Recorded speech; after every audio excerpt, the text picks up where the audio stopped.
This is Villa View. Coming up, Martin O'Neill's side prepared to return to Wembley, reflections on Bolton, and Matt Kendrick fields your questions.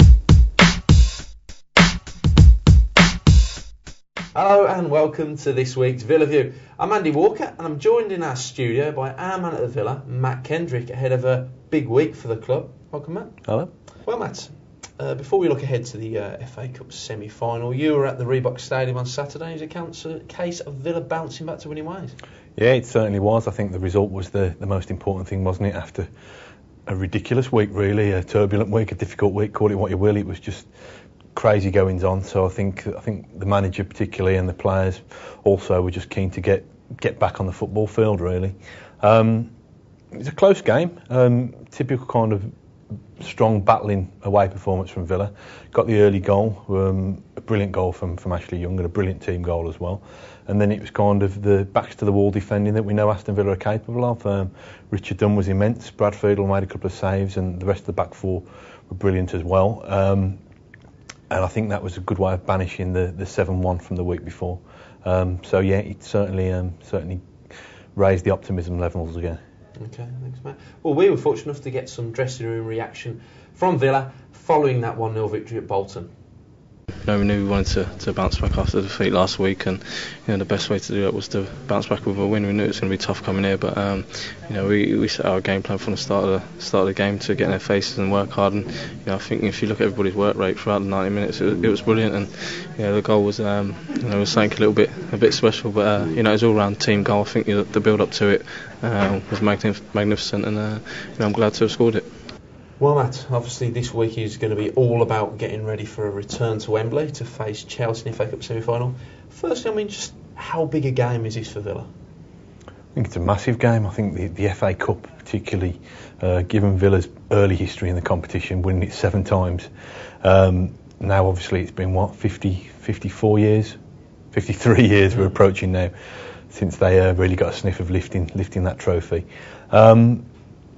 I think for the manager, just where he is with his development and his progress with the club, particularly given his comments last week that have thrown his future into a little bit of doubt, I think if he could get through this one, which is going to be no mean feat, he can get through this one to get Villa to an FA Cup final and within touching distance of that famous old trophy, then I think it'd be a massive achievement. So fingers crossed. Obviously, we were both there for the Carling Cup final down at Wembley, and that was a fantastic atmosphere certainly from the Villa point of view. Turned out in force. There was a real sea of claret and blue, and there's just a general kind of party atmosphere. Besides the result at the end, do you think it'd be a similar kind of turnout and a similar atmosphere to that? Bearing in mind it is only a semi-final. I don't think it's going to be quite the same because I think Martin O'Neill admitted the other day that semi-finals at Wembley. Well, Wembley shouldn't really host semi-finals. Wembley should be saved, should save the best till last, if you like.